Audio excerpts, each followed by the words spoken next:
The discipleship environment. Okay, డిసైపుల్షిప్ని చేయనికే దానికి కావలసిన వాతావరణమును ఎలా ఉంటుంది, ఎలా క్రియేట్ చేసుకోవాలనేది మనం చూడబోతున్నాం అబ్బాయి ఈరోజు.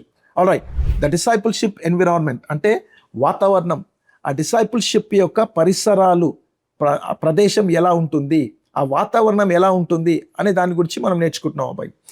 బెన్నీ హో గారు చెప్పిన రీతిగా the small groups in our church exist to make disciples, but we all know that we are important when it comes to growing our people. రెండు విషయాలు దాంట్లో ఏం గమనించానంటే, స్మాల్ గ్రూప్స్ ఇప్పటికే చిన్న గ్రూప్స్ మనం ఇప్పటికే ఫామ్ చేసి ఉండాలి. ఓకే, ఆ ఫామ్ చేసిన గ్రూప్స్ అది కేవలం డిసైపుల్షిప్ మేకింగ్కి మాత్రమే పనికొచ్చేటట్టు తయారు చేయాలి, అది బిబ్లికల్. అది అయితే రెండో విషయం ఏం చెప్తున్నాడంటే, వాళ్ళను మార్చుట విషయంలో, వాళ్ళ ఎదుగుదల విషయంలో మనము శక్తి లేని వారము. అది మన శక్తితో అయ్యేది కాదు, ఇది దైవికమైన పరిశుద్ధాత్మ శక్తి చేతనే. అందుకనికే ప్రభు చెప్పిన మాట గుర్తుపెట్టుకోండి అబ్బాయి. ఆయన ఏమన్నాడంటే, అబ్బాయి ఎక్కడ 2-3 కూడి ఉంటారో నేను అక్కడ ఉంటానని చెప్పిండు ఆయన. అంటే దాని అర్థమేం తెలుసా? ఎక్కడ 2-3 కూడి శిష్యులుగా నా కోసం మీరు తయారవుతుంటారో అక్కడ ఉండి మనం వాక్యం బైబిల్ ఓపెన్ చేస్తే దేవుడు వాళ్ళ హార్ట్ని ఓపెన్ చేస్తాడు ఆయన. మనం నోరు తెరిస్తే వాళ్ళ మనసును తెరుస్తాడు దేవుడు. మనం మాట్లాడుతుంటే వాళ్ళ గుండెలకు అలా చొచ్చుకొని పోయేటట్టు పరిశుద్ధాత్మ దేవుడు కార్యం చేస్తాడు. మన గ్రూపే లేదనుకోండి, మనం మాట్లాడవలసిన ప్రజలతోటి సమయాన్ని గడపవలసిన రీతిలో మనం సమయం గడపలేమనుకోండి, అప్పుడు మనం దేవుడు ఏమి చేయలేడు అక్కడ. గుర్తుపెట్టుకోండి అబ్బాయి. So small groups important. Next మాట, we can sow the seed. గుర్తుపెట్టుకోండి, అది మనము విత్తనము విత్తొచ్చు, మనం వాటర్ చేయొచ్చు మనం, కానీ దాన్ని ఇంక్రీజ్ చేసేవాడు దేవుడే అని బిబ్లికల్గా చెప్పిండు ఆయన కరెక్ట్గా. ఎక్కడ అది? 1 కొరింథీయులకు రాసిన పత్రిక 3:6 చూస్తాం మనం. కాబట్టి వృద్ధి కలుగ చేయు దేవునిలోనే కానీ నాటువానిలోనైనను నీళ్లు పోయి వానిలోనైనను ఏమీ లేదు. అంటే మార్పు విషయంలో చెప్తున్నాడు ఆయన, గ్రోత్ గురించి చెప్తున్నాడు ఆయన. ఏమీ లేదనంటే మనతో పని లేక కాదు, ప్లాంట్ చేయాల మనం. విత్తనం ఇప్పుడు వృద్ధి చేయు దేవుడే అనే మాట ఉంటే, వృద్ధి చేయనికి అక్కడ విత్తనం ఉండాలి కదా. విత్తనం ఉండాలంటే విత్తువాడు ఉండాలి కదా అక్కడ. సో కనుక ఇంపార్టెంటే అది. బట్ చేంజ్ మనం తేలేం, మనం ఇంక్రీజ్ మనం చేయలేం, మనం దేవుడు చేస్తాడు అని దాని అర్థం అన్నట్టది. ఆల్ రైట్, మళ్ళీ బెనియో గారు, all we can do is look for spiritual remnant in our midst upon whom the hand of God rest, gather them and fan the flame that the Holy Spirit has already put in their spirits. మీరు చూడండి అసలు actually తను ఏమంటాడంటే, అబ్బాయి సంఘంలో 100 మంది వచ్చారు అనుకోండి, ఆ 100 మందిలో స్పిరిచువల్ రెమినెంట్ అని అంటే తెలుసా మీకు? స్పిరిచువల్ రెమినెంట్ అంటే ఆత్మీయంగా బ్రతికే వాళ్ళు వేరుగుంటారు. మళ్ళీ వాళ్ళు అర్థమవుతుందా? దాంట్లో ఇంకో మాటకు వస్తే క్రిస్టియన్స్ ఉంటారు, డిసైపుల్స్ కూడా ఉంటారు అబ్బాయి. సో డిసైపుల్స్ని ఆకలి దప్పులు కలిగిన వాళ్ళు. ఈ క్రిస్టియన్స్ ఏముంటుందంటే ప్రమోషన్లు, ఇంక్రిమెంట్లు, నెక్స్ట్ బిజినెస్ ఏంటి, ఏమి తినాలా, ఏమి తాగాలా, ఏమి ధరించుకోవాలా, ఇదే గోలా ఉంటుంది వాళ్ళని. కానీ డిసైపుల్స్ గోలా అది ఉంటుంది అబ్బాయి. అలా ప్రార్థన చేయండి మా గురించి, ఈ వాక్యం ఏంటి, క్వశ్చన్స్ అడుగుతారు వాళ్ళు. వాళ్ళ లోపల ఆకలి కనబడుతుంటుంది, ప్రేయర్ కనబడుతుంటుంది వాళ్ళ లోపల. సో వాళ్ళని మనము గ్యాదర్ చేసుకొని వాళ్ళ లోపల మంటను చెలరేగించాలన్నట్టది. ఫ్యాన్ ద ఫ్లేమ్, పురికొల్పాలని ఉంటుంది తెలుగులో, అది అర్థమవుతా? వాళ్ళని ఫ్యాన్ ఫ్లేమ్ చేస్తూనే ఉండాలన్నట్టది. దీనికి రైట్ రెవరెండ్ రెనిస్ పొన్నయ్య అని చెప్పి ఆయన సింగపూరియన్ ఆయన చెప్పిన మాట ఏమంటే, our role as pastors is to create an environment where ఆ people can flourish. The best environment is that of prayer and the word of God.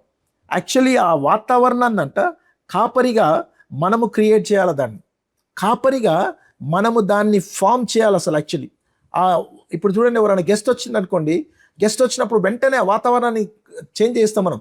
అక్కడ ఏసీ వేయడము, ఫ్యాన్ వేయడము, సోఫా వేయడము, స్నాక్స్ తీసుకొచ్చి పెట్టడము, కాఫీ టీ పెట్టడము. You see you are changing the weather అక్కడ, ఎన్విరాన్మెంట్ని. అదే వాళ్ళు లేరనుకోండి, మనం ఎలా ఉంటుంది, రఫ్గా టఫ్గా మనం వాడుకుంటుంటాం అక్కడ. బట్ ది ఎన్విరాన్మెంట్ ఉన్న చూడండి, వెంటనే దాన్ని చేంజ్ చేస్తాం. అలా డిసైపుల్షిప్ని చేయనికే మనము మన ఇంట్లో కానీ మన సంఘంలో కానివ్వండి, ఆ ఎన్విరాన్మెంట్ చేంజ్ చేయడం చాలా చాలా ఇంపార్టెంట్ అబ్బాయి. సో కనుక what makes a good discipleship environment అంటే ఆ వాతావరణాన్ని, ఆ పరిసర ప్రాంతమును అలా డిసైపుల్షిప్ చేయనికే చేస్తే ఎలా ఉంటుంది అసలు? Actually what happens in that room, ఆ గదిలో, ఆ గుంపులో, ఓకే, అక్కడ ఉన్న ప్రదేశంలో, ప్రాంతంలో ఏమి జరుగుతుంది, ఎలాంటి కమ్యూనిటీస్ ఉంటాయి అక్కడ అనే దానికి ఒక 8 కమ్యూనిటీలు చెప్పుకుంటూ వస్తాడు అబ్బాయి. దాన్ని యాక్చువల్లీ వాళ్ళు ఆస్ట్రేలియాలో వాళ్ళకున్న దానికి ఒక కనెక్ట్ గ్రూప్స్ అంటారు వాళ్ళు. మన దగ్గరనేమో సెల్ గ్రూప్స్ అంటాం మనం సింగపూర్లో. మరి మీరు ఏ గ్రూప్ పెట్టుకుంటారో పేర్లు మీ ఇష్టం అబ్బాయి.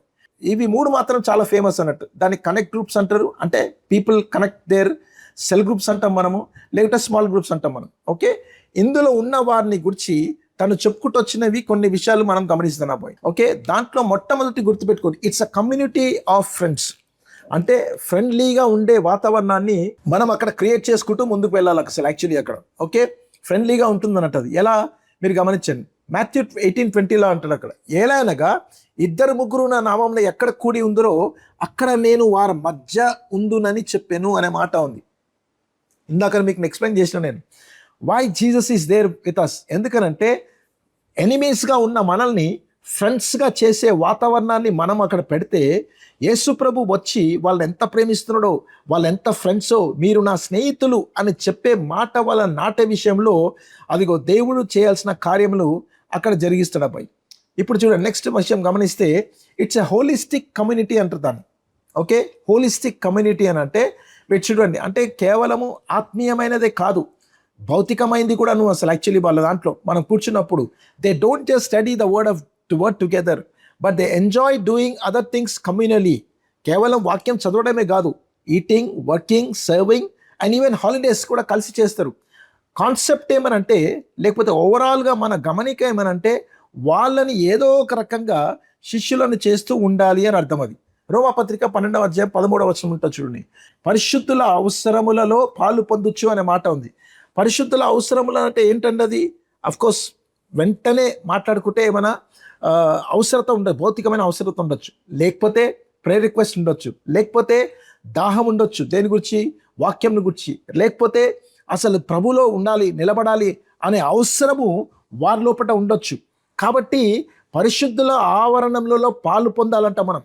అలాంటి పరిస్థితిని కల్పించుకొని వాళ్ళ మధ్యలో మనం ఉంటూ శ్రద్ధగా ఆతిథ్యము వాళ్ళకు ఇస్తూనే ఉండాలి. వాళ్ళకు ప్రాక్టీస్ హాస్పిటాలిటీ అని అంటే దేనికనంటే ఆ వాతావరణాన్ని మీరు కల్పించకపోతేనాపై అక్కడ ఆ మూడు కూడా రాదు మనకు అసలు యాక్చువల్లీ, ఆ మూడు కూడా రాదు. అందుకొరకే ఎన్విరాన్మెంట్, డిసైపుల్షిప్ ఎన్విరాన్మెంట్ అంటాడు ఆయన. మూడవది, it is a safe community. అక్కడ ఉన్నంత సేఫ్టీ ఇంకెక్కడ ఉండదు అబ్బాయి. నేను ఎప్పుడు చెప్తా మానవులకు అసలు యాక్చువల్లీ, అబ్బాయి మీరు ఎక్కడికి పోయినా మిమ్మల్ని దోచుకుంటారు అబ్బాయి. కార్నర్స్టోన్ తెలుగు సహవాసంలో వస్తేనే మీకు సేఫ్ ఉంటుంది. ఇక్కడ మేము దోచుకోం. మేము మీకు కావాల్సినవన్నీ కూడా ఇవ్వనీకే, ఆ వాతావరణాన్ని, ఆ ప్లేస్ని కల్పించనికే విశ్వ ప్రయత్నం చేస్తుంటామని చెప్తుంటాను నేను వాళ్ళకి అసలు actually. It's a safe community మనం ఉన్న దగ్గర, అది చాలా ఇంపార్టెంట్ అబ్బాయి. మళ్ళీ తను ఏమంటారంటే they feel safe unveiling the deep struggles and challenges they face with in. అది మెయిన్ ఇంపార్టెంట్ అబ్బాయి. ఎందుకు సేఫ్ కమ్యూనిటీ అంటున్నానంటే, ఎందుకనంటే వాళ్ళకున్న భయంకరమైన పరిస్థితులు ఉంటాయి అబ్బాయి, ఎవరితో చెప్పుకోలేరు కొన్ని విషయాలు. వాళ్ళు ఎదుర్కొంటున్న ఛాలెంజెస్ ఉంటాయి చూడండి అబ్బాయి, చాలా కష్టపడుతుంటారు వాళ్ళు.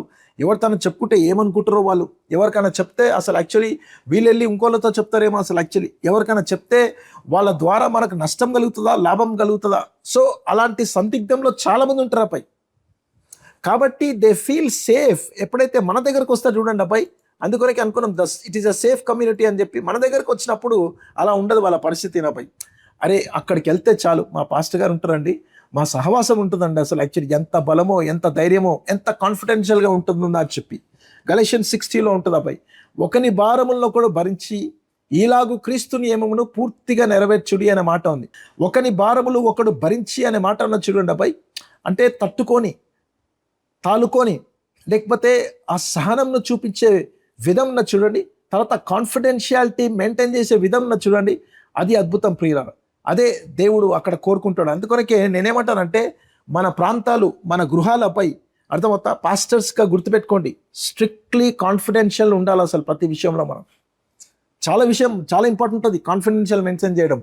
అంత మాత్రమే కాదు, గాసిప్ ఫ్రీ జోన్ ఉండాలి. కొన్ని ఇండ్లు, కొన్ని ప్రాంతాలు, కొన్ని పాస్టర్స్ కూడా ఎలా ఉంటారంటే దిక్కుమాలిన వార్తలు అన్నీ కూడా అక్కడే దొరుకుతాయి మనకు. అదొక పార్లమెంట్ హౌస్ అని చెప్పాలి అసలు యాక్చువల్లీ.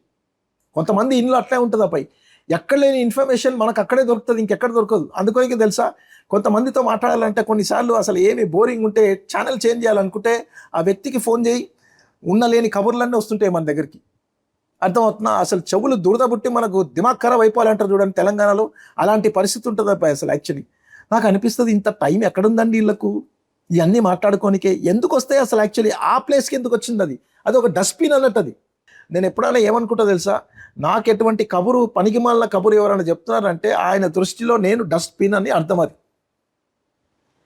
నేను డస్ట్బిన్ అన్నది అర్థం. అది కానీ బెన్యో గారు ఏమంటారంటే డిసైపుల్షిప్ సహవాసము ఎప్పుడైనా సరే కాన్ఫిడెన్షియల్గా ఉండాలి, గాసిప్ ఫ్రీ జోన్ ఉండాలి. అది అరే ఇక్కడికి వస్తే మాకు ఎంతో ధైర్యం దొరుకుతుందండి, అక్కడ చెబితే చాలా అసలు యాక్చువల్లీ ఒకలాంటి బలం ఉంటుందని మనకు అని చెప్పి ఎంతో ఉంటుంది అబ్బాయి వాళ్ళకు. అది గుర్తుపెట్టుకోండి. అది number 4, it is a learning community. అక్కడికి ఎందుకు వస్తున్నామండి? మనము నేర్చుకోనికి వస్తున్నాం. మనము వాళ్ళ జీవితంలో ఎదుర్కొంటున్న సవాళ్ళని ఎలా ఎదుర్కోవాలనో నేర్చుకోనికి వస్తున్నారు వాళ్ళు. కేవలం మనం చెప్పే పాఠాలు మాత్రమే కాదు. రీసెంట్గా వివాహం అయిందండి, చాలా స్ట్రగుల్ అవుతుంది ఫ్యామిలీ లైఫ్లో. So they are coming to learn how to be an husband, how to be a wife, and how to be as a father. So it's a learning community. They enjoy sharing and gleaning from one another towards the end of mutual growth, raising issues on the inner life, scriptural principles అంట. చాలా important అది. మీరు చూసిరా మీరు ఎందుకు వస్తారంటే జనాలు, అబ్బాయి ఇప్పుడు నేను ఎలాగో ఫెయిల్ అవుతున్నాను నేను, కానీ ప్రవీణ్ ఎలా ఎదుర్కొంటున్నాడు దీన్ని అసలు యాక్చువల్లీ. యాజ్ అ ఫాదర్ నేను పెంచలేకపోతున్నాను నా పిల్లల్ని పెరగవలసిన రీతిలో, కానీ ప్రవీణ్ని చూస్తే మంచిగా అనిపిస్తుందండి. సో కనుక ప్రవీణ్ ఎక్స్పీరియన్సెస్ ఎలా ఉన్నాయి అదిగో అక్కడ నేర్చుకొని స్పిరిచువల్ గ్రోత్ కోసం, ఇన్నర్ లైఫ్ కోసం స్క్రిప్చురల్ ప్రిన్సిపల్స్ని మనం ఎలా పాటించాలి, అన్వయించుకోవాలి, నేర్చుకోవాలి, ధ్యానించాలి అనే విషయంలో వాళ్ళు మన దగ్గరికి వస్తుంటారు. అబ్బాయి అపోస్తలుల కార్యం 2వ అధ్యాయం 42వ వచనం చూడండి.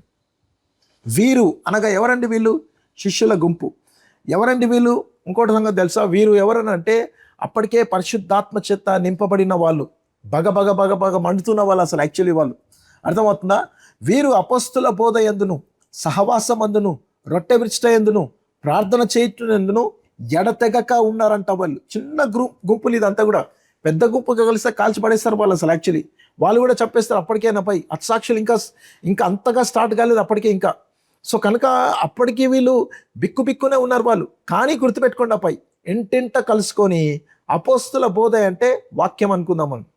అర్థమవుతాం? వాక్యమందు ఫెలోషిప్, కమ్యూనియన్ సర్వీస్, వీటన్నిటి విషయంలో మళ్ళీ ప్రేయర్ విషయంలో ఎడతెగక ఉన్నారంట. అది డిసైపుల్షిప్ గుంపు అంటే నాపై. అర్థమవుతా? దట్ ఈస్ గుంపు అసలు actually. Right. 5th one, it is an accountable community అని చెప్పి. అకౌంటబుల్ కమ్యూనిటీ అని అంటే ఒకవేళ నేను ఒంటరిగా ఉండి పోరాడుతున్నా కదా నాపై, నన్ను అడిగేటోళ్ళు ఎవరు లేరు అసలు యాక్చువల్లీ. కనుకనే చాలామంది లోన్లీనెస్కి వెళ్ళిపోయి ఆ తర్వాత సూసైడల్కి వెళ్ళిపోతారు అబ్బాయి. ఇంకా కొంతమంది ఎలా తెలుసా నాపై, వాళ్ళ జీవితంలో ఎదుర్కొంటున్న పరిస్థితులను వాళ్ళని అడిగేటోళ్ళు లేరు. మన థర్స్డే రోజు అసలు యాక్చువల్లీ మా కమ్యూనిటీ గ్రూప్ జాయిన్ అయినప్పుడు ఫోన్ చెక్ చేసడం మొదలుపెట్టినాను నేను. అర్థమవుతా? అబ్బాయి ఫోన్స్ అన్ని ముందు పెట్టండి అని చెప్పినా నేను. ఫోన్స్ పెట్టేసి టేబుల్ మీద పాస్వర్డ్ ఓపెన్ చేసేయండి, ఆ పాస్వర్డ్ నాకు తెలియాలా. ఆల్ రైట్, ఓకే పాస్టర్ గారు అన్నారు. ఒక్కొక్క ఫోన్ తీసుకున్నా ఇక నేను ఫోన్ మొత్తం క్లీన్ చేస్తున్నా ఇక నేను. అక్కడ పనికి మళ్ళీ యాప్స్ ఎన్ని ఉన్నాయో దాంట్లో దరిద్రమైంది ఏమంటే ఇన్స్టాగ్రామ్ అబ్బాయి. అసలు నేను వాళ్ళు అడిగిన యూట్యూబ్, ఫేస్బుక్ ఏం చూస్తున్నారు అసలు యాక్చువల్లీ యూట్యూబ్లో వాళ్ళు. అర్థమవుతా? ఫేస్బుక్లో ఏం చూస్తున్నారు వాళ్ళు. ఎందుకంటే సడన్ కదా, ఇది సడన్ చెక్, అది స్పాట్ చెక్ కదా అసలు యాక్చువల్లీ. కూర్చొని నేను చెప్పిన అబ్బాయి ఇక మీద you are accountable to me, నేను అకౌంటబుల్ ఉంది. నేను అసలు యాక్చువల్లీ మనలకే ఇస్తాను నేను ఫోను, అబ్బాయి ఇది ఓపెన్ చేసి ఇది ఇవ్వమని చెప్పి. మా ఎలైజాకి చెప్తాను నేను, అబ్బాయి ఎలైజా ఈ ఫోన్ తీసుకొని ఒకసారి చూడు, నాకు ఈ పని ఉంది దాన్ని చేసి పెట్టమని చెప్తాను నేను. అంత ట్రాన్స్పరెంట్గా మన ఫోన్స్ ఇవ్వగలవా మనం? అట్లా దొరికిపోయినా ఉన్నా బాబా అని చెప్పి 2-3 అనుకున్నారు. కానీ తర్వాత చెప్పారు పాస్టర్ గారు, థ్యాంక్ యూ పాస్టర్ గారు, అసలు మీరు చెప్పకపోతే మాకు తెలియకపోవని చెప్పి. చూసిరా మీరు, it's and safe and accountable community అన్నట్టు. అది మనం చేయాలి అసలు యాక్చువల్లీ. ఇది ఓకే. బిల్ హల్ అని చెప్పి గొప్ప దైవ సేవకుడు ఆయన, నాకు మంచి అనిపించింది ఈయన గురించి. ఏమనంటే హీస్ అ క్రిస్టియన్ ఆథర్ అంట, పాస్టర్ అయినా. ఈ మాట మంచిగా అనిపించింది అబ్బా. ఏంటి తెలుసా? డిసైపుల్షిప్ ఎక్స్పర్ట్ అంట ఆయన. Is known for his work on discipleship, spiritual formation and church discipleship. ఆయన ఏమంటారంటే, if we have not taught obedience and encourage accountability, we have not discipled అని అంటాడు ఆయన. చాలా చాలా ఇంపార్టెంట్ ఇది. వాడేం చేసుకుంటే నాకేం చేస్తున్నదండి ఫోన్ తోటి. నేను చెప్తుంటే వాడు వింటాడు, లేకుంటే వెళ్ళిపోయినానంటే నేను చెప్తున్నా మీకు, నేను you are not making disciples అబ్బాయి. వాళ్ళకి తెలియదు అసలు యాక్చువల్లీ, అమాయకంగా వాళ్ళకి తెలియదు what is going on in their life. నేను వీళ్ళే కదా అబ్బాయి, చాలాసార్లు ఈ మధ్య పెట్టుకున్నాను నేను ఇది. అర్థమవుతున్నా? అబ్బాయి ఒకసారి నీ ఫోన్ ఇయ్యని చెప్తాను నేను, వెంటనే ఫోన్ ఓపెన్ చేపిస్తాను నేను, వెంటనే అకౌంట్ నాకు తెలియాలి అసలు actually. I want to check. ఎందుకు తెలుసా? Because I want my children to be clean, to be discipled. If you have not taught obedience, విధేయత వాళ్ళకి నేర్పించకపోతే, అకౌంటబిలిటీ వాళ్ళకి ఎంకరేజ్, అంటే నేను అడిగేటోడు ఉన్నాడు అనేది వాళ్ళకి తెలిస్తేనాపై వాళ్ళ జీవితం వేరుగుంటుంది. ఎందుకు మన పిల్లలు చూడండి, ఎందుకు తెలుసా మనకు భయపడతారు వాళ్ళు? అరే డాడీ ఉన్నాడు, డాడీ అడుగుతాడు, మళ్ళీ నువ్వు రా సాయంత్రంలో నీ రిపోర్ట్ చూస్తా అనేసరికి వాడు రిపోర్ట్ చూస్తాడేమో డాడీ ఈ రోజు అని అంటాడు వాడు. సో ఏమీ పట్టించుకోవడానికి మా నాన్న అసలు అని చెప్పి వాళ్ళకి అర్థమైంది అనుకో, వాడు ఎవరికి వినడు ఇక భూలోకంలో నాపై. సో కనుక ఒక పాస్టర్గా మనం డిసైపుల్స్ చేస్తూ ఉండాలి అపై. అది గుర్తుపెట్టుకోండి, అది చాలా చాలా ఇంపార్టెంట్. ఆల్రైట్, మొదటి తెస్సలోనికీయులకు రాసిన పత్రిక 5:11. కాబట్టి మీరు ఇప్పుడు చేయించున్నట్టుగానే, గమనించండి ఆ మాట, ఒకరినొకడు ఏ ఉండాలంట? ఆదరించాలి, క్షేమాభివృద్ధి కలుగ చేయాలంట. మనం చూస్తున్నారా మీరు? చాలా ఇంపార్టెంట్ అది. ఒకరినొకడు ఆదరించాలి, ఒకరినొకడు క్షేమాభివృద్ధి కూడా కలిగి ఉండాలి. నో అఫెన్స్ నో డిఫెన్స్ అబ్బాయి, గుర్తుపెట్టుకోండి. పాస్టర్ గారు మీరు నన్ను అంటున్నారు అని అన్నారు అనుకోండి, నేను చెప్పినా మీకు నేను అంటానబ్బాయి అని చెప్పినా వాళ్ళకి నేను మంచిగా క్లియర్గా సర్వీస్లోనే చెప్పినా, మైక్ పట్టుకొని మరీ చెప్పినా మీకు నేను ఎందుకు చెప్తాను చెప్పినా తెలుసా? నేను కొన్ని అందరి మధ్యలో చెప్పాల్సి ఉంటాయి, కొన్ని ప్రైవేట్లో చెప్పాల్సి ఉంటాయి అబ్బాయి. కానీ ఎందుకు చెప్తా తెలుసా అట్లా? Because this is discipleship church. ఇది క్రిస్టియన్ చర్చ్ కాదు, ఇది క్రైస్తవ సమాజము, క్రైస్తవ సంఘం కాదు ఇది. నోరు మూసుకొని అటువంటి సంఘం కాదు ఇది. I'm not call for that అబ్బాయి. ఇది డిసైపుల్షిప్ చర్చ్. ఇది డిసైపుల్షిప్ చేసేది ఇలానే ఉంటుంది. మరి ఇంత కఠినంగా ఉంటుంది, ఇంత ఘాటుగా ఉంటుంది. ఎందుకనంటే నేను అటువంటి వారిని తయారు చేయాల్సిన అవసరత నాకు ఉంది కాబట్టి. It is an consecrated community అని అంటారు అబ్బాయి. మనం వాతావరణం అంటున్నాం కదా, మనం ఎక్కడైతే ఫామ్ చేస్తున్నామో, ఎక్కడనైతే తయారు చేస్తున్నామో, అంటే దాని అర్థం ఏంటంటే అక్కడ కూడి ఉన్న వాళ్ళు సమర్పించుకునే వాళ్ళు అన్నట్టు, వాళ్ళు ప్రతిష్ఠ చేయబడిన వాళ్ళు, దేవుని కోసము ప్రత్యేకంగా నియమింపబడిన వాళ్ళు, ఆ కమ్యూనిటీకి సంబంధించిన వాళ్ళు. సెల్ గ్రూప్ అయినా, స్మాల్ గ్రూప్ అయినా, అందుకొరకే మీకు చూసి కనెక్ట్ గ్రూప్ అయినా గమనించరా మీరు? అందరు రారు అక్కడికి. అందుకొరకే నేను చెప్పిన ఇంతకుముందు, మీటింగ్ కాదు బాబు అది అని చెప్పి, హౌస్ విజిటింగ్ కాదు అది. అందరు రాడు, అందరికి ఇష్టం ఉండదు. కానీ స్టార్టింగ్లో చెప్పిండపై ఎవరు, మన బెనియో గారు, అటువంటి వారిని మనం ఎన్నుకొని వారిని ఒక కమ్యూనిటీగా మనం ఫామ్ చేయాలి. వాళ్ళు ఎవరనంటే సమర్పించుకునే వాళ్ళు, సమర్పించుకున్న వాళ్ళు, ప్రతిష్ఠ చేయబడిన వాళ్ళు, ప్రత్యేకంగా దేవుని కోసం నియమింపబడిన వాళ్ళ లోపటి నుంచి మనం గుంపులుగా తయారు చేస్తుండాలి. మీరు చూడండి, మొదటి పేతురు 2:9 ఉన్న చూడండి. అయితే మీరు చీకట్లో నుండి ఆశ్చర్యకరమైన తన వెలుగులోనికి మిమ్మల్ని పిలిచిన వాని గుణాతిశయములను ప్రచురం చేయు నిమిత్తము, గాడ్స్ క్యారెక్టర్ని ప్రచురం చేయాలంటే వాళ్ళు ఎవరు అసలు? యాక్చువల్లీ వాళ్ళు ఏర్పరచబడిన వంశము, రాజులైన యాజక సమూహము, పరిశుద్ధ జనము, దేవుని సొత్తైన ప్రజలు అనంట.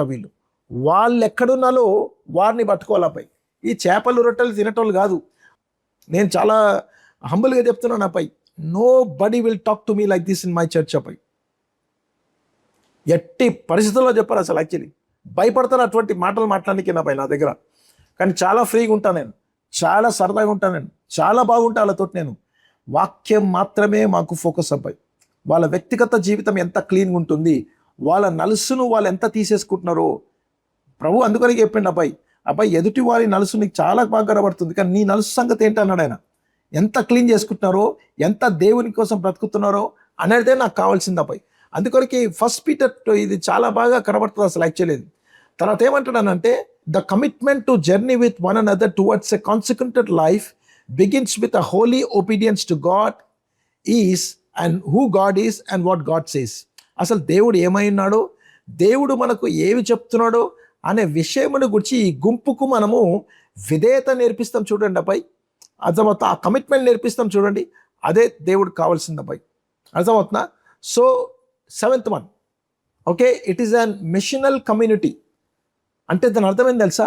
ఇది ప్రతిష్ఠత చేయబడినది, ఇది ప్రత్యేకంగా చేయబడినది. ఇది ఎలా మీరు చూడండి, మిషనల్ కమ్యూనిటీ అని అంటే the great commandment and great commission అబ్బాయి రెండు ఇచ్చింది మనకు మిషనల్ కమ్యూనిటీలో అబ్బాయి. గ్రేట్ కమాండ్మెంట్ ఏంటి? Love God, love people. దాన్ని గ్రేట్ కమాండ్మెంట్ అంటారు. దాన్ని అర్థమవుతుందా? దేవుని ఎంత ప్రేమించాలంట? హృదయపూర్వకంగా, మనస్ఫూర్తిగా, మనసంతటితో, హృదయం అంతటితో, మైండ్ తోటి, హార్ట్ తోటి, స్ట్రెంగ్త్ తోటి, నీ బలం అంతటితో దేవుని ఎలా ప్రేమించాలని చెప్పి సింపుల్గా చెప్పేసి నెక్స్ట్ మాట అబ్బాయి, నిన్ను వల్ల నీ పొరుగు వాడిని ప్రేమించమని చెప్పండి. దాన్ని గ్రేట్ కమాండ్మెంట్ అంటారు. అయితే గ్రేట్ కమిషన్ ఏంటండి? Go and make disciples. These 2 are very important అబ్బాయి. అర్థమవుతుందా? గ్రేట్ కమాండ్మెంట్, గ్రేట్ కమిషన్ అది ఎక్కడ నెరవేర్చబడుతుంది తెలుసా? అదిగో ఆ కమ్యూనిటీలో నెరవేర్చబడుతుంది అబ్బాయి. ఆ వాతావరణాన్ని మనం అలా తయారు చేయాలన్నట్టు. నేను మీకు ఇంతకుముందు కూడా చెప్పినా మీకు, నేను మీ మందిరానికి వస్తే మాకు ఒక్కటి మాత్రం అర్థమైంది పాస్టర్ గారు, అయితే డిసైపుల్స్ అవుతారు, అయితే లేకపోతే సేవకులు అవుతారు. మనం ఆ వాతావరణం మనం తయారు చేసినాం. మనం బెన్ యోగన్ ఏమంటారంటే the goal of disciple making or mentoring is not just another disciple but another disciple maker అంటాడు ఆయన. డిసైపుల్ మేకర్ని మనం తయారు చేయాలి. ఈ 3 స్టెప్స్ గుర్తుపెట్టుకున్న పై disciple making, another disciple maker. అసలు యాక్చువల్లీ మన సెషన్స్ ఇవన్నీ కూడా డిసైపుల్ మేకర్ మీద ఫోకస్ అయి ఉండాలపై. ఈ పార్టికల్లా మీ దగ్గర డిసైపుల్ మేకర్స్ ఉంటే మీ సంఘం ఎక్కడ ఉంటుందో ఆలోచించండి మీరు. అసలు యాక్చువల్లీ మీ సంఘం ఏ స్థాయిలో ఉంటుందో ఆలోచించండి మీరు. అర్థమవుతుందా? సో కనుక గుర్తుపెట్టుకోండి, a life giving discipleship group will end up multiplying itself into other disciple making groups. ఇందాక గురించి మనం గ్రూప్స్ గురించి మాట్లాడినాం కదా.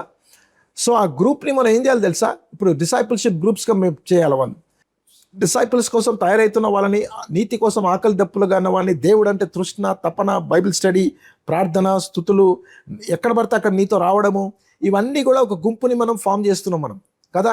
అందులో నుంచి ఒక్కొక్కరిని ఎన్నుకొని గుంపుగా ఫామ్ చేస్తున్నాం మనం. ఆ ఫామ్ చేసిన గుంపు ఇంకో గుంపును కూడా తయారు చేయాలి.